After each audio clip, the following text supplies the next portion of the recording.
आकाशवाणी देहरादून से प्रस्तुत है प्रादेशिक समाचार।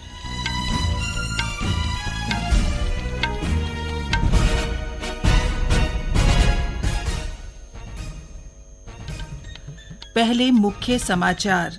मुख्यमंत्री पुष्कर सिंह धामी ने चारधाम यात्रा से जुड़े सभी विभागों के सचिवों को यात्रा व्यवस्थाओं की निगरानी करने के निर्देश दिए। मुख्यमंत्री ने कहा, गंगोत्री और यमुनोत्री धाम में व्यवस्थाओं को बेहतर बनाने के लिए मास्टर प्लान बनाया जाएगा। चमोली के जिलाधिकारी ने गोविंद घाट से हेमकुंड साहिब तक यात्रा मार्ग पर व्यवस्थाओं का निरीक्षण किया। और मौसम विज्ञान केंद्र ने अगले 3 दिनों में राज्य के मैदानी क्षेत्रों में अत्यधिक गर्मी की चेतावनी जारी की।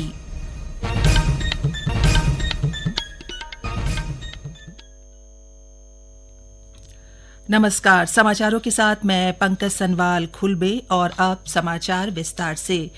मुख्यमंत्री पुष्कर सिंह धामी ने चारधाम यात्रा से जुड़े सभी विभागों के सचिवों को लगातार यात्रा व्यवस्थाओं की निगरानी करने के निर्देश दिए हैं। श्री धामी ने आज सचिवालय में चारधाम यात्रा व्यवस्थाओं की समीक्षा की और तीर्थ यात्रा से जुड़े जिलों के जिलाधिकारियों से विभिन्न व्यवस्थाओं का फीडबैक लिया। मुख्यमंत्री ने कहा कि तीर्थ यात्रा से जुड़े सभी अधिकारी संबंधित जिलाधिकारियों और पुलिस अधीक्षकों का यात्रा व्यवस्था बनाने में पूरा सहयोग करें। उन्होंने कहा कि यात्रा व्यवस्थाओं में स्थिरता बर्दाश्त नहीं की जाएगी। इसके बाद पत्रकारों से बातचीत में श्री धामी ने कहा कि चारधाम यात्रा में सभी व्यवस्थाएं धीरे धीरे सामान्य स्थिति में आ रही हैं। धीरे धीरे यात्रा सामान्य स्थिति में आ रही है, व्यवस्थित हो रही है और सभी जिलाधिकारियों को, पुलिस के अधिकारियों को, पेयजल से संबंधित और परिवहन विभाग, जितने भी हमारे विभाग हैं, पर्यटन के, आपदा प्रबंधन के, बिजली विभाग, सब विभागों के साथ कोई भी किसी प्रकार की कमी नहीं रहनी चाहिए। और जो लोग यात्रा अपनी जारी कर चुके हैं उनको ठीक प्रकार से जाम की स्थिति है, अन्य स्थितियों का सामना न करना पड़े। और जगह जगह पर जो यात्री रुके हुए हैं उनको उनके बच्चों के लिए, छोटे बच्चों के लिए दूध की व्यवस्था है, भोजन की व्यवस्था है, शौचालय की व्यवस्था, पेयजल की व्यवस्था, ये सब व्यवस्थाएं सुनिश्चित करने के लिए कहा है। और हमारा पूरा प्रयास है कि जल्दी से जल्दी यात्रा हमारी पूरी व्यवस्थित हो रही है। आज काफी व्यवस्थित हो गई है। मैंने सभी अधिकारियों को भी कहा है कि सब लोग जो है ग्राउंड पर जाकर लोगों से मिलें, यात्रियों से मिलें, उनसे वार्तालाप करें, उनकी परेशानियां जानें। मुख्यमंत्री ने परिवहन सचिव को यात्रा मार्ग पर चलने वाले वाहनों की फिटनेस का विशेष ध्यान रखने के निर्देश दिए। उन्होंने कहा कि बिना फिटनेस के यात्रा मार्ग पर वाहन चलने पर संबंधित परिवहन अधिकारियों की जिम्मेदारी तय की जाए। मुख्यमंत्री ने पंजीकरण के अनुसार ही श्रद्धालुओं को चारधाम यात्रा पर भेजने और ऑफलाइन पंजीकरण को फिलहाल स्थगित रखने के निर्देश दिए हैं। मुख्यमंत्री पुष्कर सिंह धामी ने उत्तरकाशी जिले में यमुनोत्री धाम यात्रा मार्ग पर स्थित दोबाटा और पाली घाट में यात्रा व्यवस्थाओं का निरीक्षण किया। उन्होंने कहा कि शुरुआती दिनों में पिछले वर्ष की अपेक्षा 2 गुनी संख्या में तीर्थ यात्री गंगोत्री और यमुनोत्री धाम पहुंचे हैं। इसके चलते यात्रियों को कहीं कहीं रोकना पड़ा है। पत्रकारों के साथ बातचीत में मुख्यमंत्री ने कहा कि भविष्य में गंगोत्री और यमुनोत्री धाम में दर्शन और व्यवस्थाओं को आसान बनाने के लिए मास्टर प्लान बनाया जाएगा। उन्होंने बताया कि तीर्थ यात्रा में यातायात प्रबंधन को बेहतर बनाने के लिए हरिद्वार और देहरादून से यात्रियों को ट्रैफिक दबाव की स्थिति को देखकर ही पवित्र धामों के दर्शन के लिए रवाना किया जाएगा। तो हरिद्वार देहरादून में जो है इस प्रकार की व्यवस्था बनाई जा रही है कि यहाँ के डीएम, यहाँ के एसपी, यहाँ के जो यात्रा से संबंधित लोग हैं, धामों के लोग हैं, उनसे वार्ता करने के बाद ही वहाँ से यात्रा आगे चालू की जाएगी। इस पूरे क्षेत्र के लिए, गंगोत्री और यमुनोत्री के लिए निकट भविष्य में हम मास्टर प्लान बनाएंगे, जिससे कि ये सारी समस्याएं जो है उनका समाधान होगा। लोगों को आसानी से जो है आने जाने का मार्ग भी चौड़ा होगा। अन्य पार्किंग की व्यवस्थाएं, आवास की व्यवस्थाएं, पेयजल से संबंधित व्यवस्थाएं, वाहन पार्किंग, सभी व्यवस्थाएं उसमें हैं। तो उन सब व्यवस्थाओं को सुनिश्चित करेंगे। इधर केदारनाथ यात्रा में अत्यधिक संख्या में श्रद्धालु और यात्री वाहन आ रहे हैं। कपाट खुलने से लेकर अब तक 1,83,000 से अधिक श्रद्धालु केदारनाथ धाम पहुंच चुके हैं। साथ ही बड़ी संख्या में केदारनाथ धाम सहित पैदल मार्ग में भी श्रद्धालु मौजूद हैं। गौरतलब है कि केदारनाथ धाम सहित यात्रा पड़ावों पर रुकने की एक निश्चित क्षमता है। रुद्रप्रयाग जिले में स्थित पार्किंगों की भी एक निश्चित क्षमता है। सीतापुर व सोनप्रयाग स्थित पार्किंगों में कोई वाहन आने के बाद 3 दिन तक पार्किंग में ही रहता है। पार्किंग की एक निश्चित क्षमता होने और इससे निकासी काफी कम होने तथा बाहर से अत्यधिक संख्या में वाहनों के आने से यात्रा मार्ग पर अत्यधिक दबाव बढ़ रहा है। वाहनों के दबाव को कम करने के लिए बद्रीनाथ धाम की तरफ जा रहे वाहनों को मुख्य बाजार रुद्रप्रयाग होते हुए जाने दिया जा रहा है और केदारनाथ धाम की ओर जाने वाले वाहनों में निर्धारित तिथि का पंजीकरण होने पर ही वाहनों को आगे भेजा जा रहा है।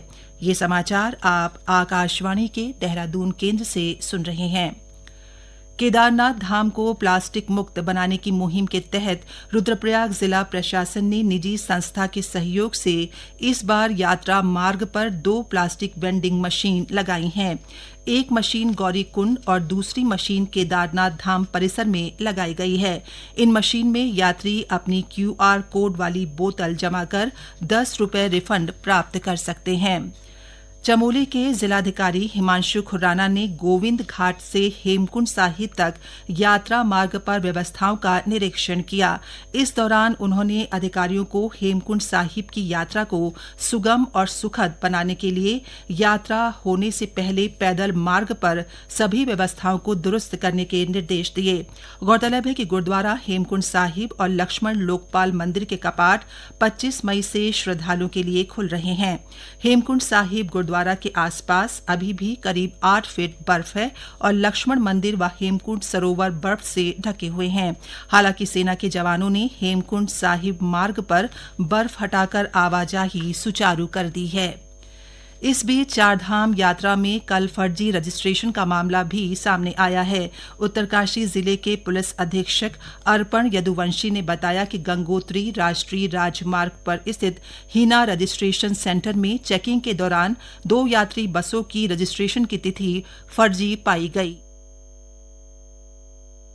कल हीना रजिस्ट्रेशन सेंटर पर जब पुलिस द्वारा जो है रजिस्ट्रेशन की चेकिंग की गई तो हमने ऐसे बसें पकड़ी जिसमें 88 यात्री थे और जिनका रजिस्ट्रेशन जब चेक किया गया तो फर्जी रजिस्ट्रेशन पाया गया। मतलब जब बार कोड स्कैन किया गया तो उसमें पता चला कि इनकी डेट तो कुछ और ही है जबकि ये कुछ और दिखा रहे हैं। जब इसमें और गहराई में इनसे पूछताछ की गई यात्रियों से तो उन्होंने बताया कि 2 टूर ऑपरेटर हैं जिन्होंने इनका हरिद्वार से इनका टूर ऑपरेट किया था और रजिस्ट्रेशन करवाया। तो इसमें जो है पुलिस ने जो है 420, 467, 468 और 471 भारतीय दंड संहिता की धाराओं में मुकदमा पंजीकृत कर लिया गया है और इसमें जो है कठोर से कठोर कार्रवाई की जाएगी। आप सभी श्रद्धालुओं से मेरा निवेदन है कि हम अतिथि देवो भव की थीम पर काम कर रहे हैं यहाँ पे और आप सभी से अनुरोध है कि अपना पंजीकरण अवश्य करा के आएं और जिस दिन का पंजीकरण है उसी दिन यात्रा आए। राज्य के मैदानी क्षेत्रों में आने वाले दिनों में तापमान में बढ़ोतरी होने की संभावना है। मौसम विज्ञान केंद्र देहरादून ने अगले 3 दिनों में राजधानी देहरादून सहित हरिद्वार, ऊधम सिंह नगर, पौड़ी, चंपावत और नैनीताल के मैदानी क्षेत्रों में दोपहर के समय अत्यधिक गर्मी होने की चेतावनी जारी की है। विभाग ने अत्यधिक गर्मी के मद्देनजर लोगों को दोपहर के समय घर पर ही रहने की सलाह दी है। मौसम विभाग ने अगले 4 दिनों में उत्तरकाशी, चमोली, रुद्रप्रयाग, पिथौरागढ़, बागेश्वर और देहरादून के पर्वतीय क्षेत्रों में कहीं-कहीं गरज के साथ बारिश का पूर्वानुमान भी जारी किया है। इस बीच पिछले 24 घंटों में राज्य में सबसे अधिक तापमान रुड़की में 40 डिग्री सेल्सियस दर्ज किया गया। ऊधम सिंह नगर के जिलाधिकारी उदय राज सिंह ने गर्मियों के मौसम में गन्ना, मक्का और दलहन जैसी फसलों के उत्पादन को बढ़ावा देने पर जोर दिया है। जल संरक्षण व ग्रीष्मकालीन धान के क्षेत्रफल को कम करने और वैकल्पिक रूप से अन्य फसलों को बढ़ावा को लेकर आयोजित कार्यक्रम में जिलाधिकारी ने ये बात कही। कार्यक्रम में विभिन्न संस्थानों से आए वैज्ञानिकों ने गर्मी के धान के विकल्प के रूप में दलहनी व तिलहनी फसलों की खेती के साथ ही गन्ने की खेती और अन्य फसलों को बढ़ावा देने के संबंध में चर्चा की। गोविंद बल्लभ पंत कृषि एवं प्रौद्योगिकी विश्वविद्यालय पंतनगर के निदेशक शोध डॉ अजीत कुमार नैन ने कहा कि गर्मी वाले धान की खेती के विकल्प के रूप में मक्का की खेती काफी फायदेमंद है। अंत में मुख्य समाचार एक बार फिर। मुख्यमंत्री पुष्कर सिंह धामी ने चारधाम यात्रा से जुड़े सभी विभागों के सचिवों को यात्रा व्यवस्थाओं की निगरानी करने के निर्देश दिए। मुख्यमंत्री ने कहा, गंगोत्री और यमुनोत्री धाम में व्यवस्थाओं को बेहतर बनाने के लिए मास्टर प्लान बनाया जाएगा। चमोली के जिलाधिकारी ने गोविंद घाट से हेमकुंड साहिब तक यात्रा मार्ग पर व्यवस्थाओं का निरीक्षण किया। और मौसम विज्ञान केंद्र ने अगले 3 दिनों में राज्य के मैदानी क्षेत्रों में अत्यधिक गर्मी की चेतावनी जारी की। इसके साथ ही प्रादेशिक समाचार का ये बुलेटिन समाप्त हुआ। नमस्कार।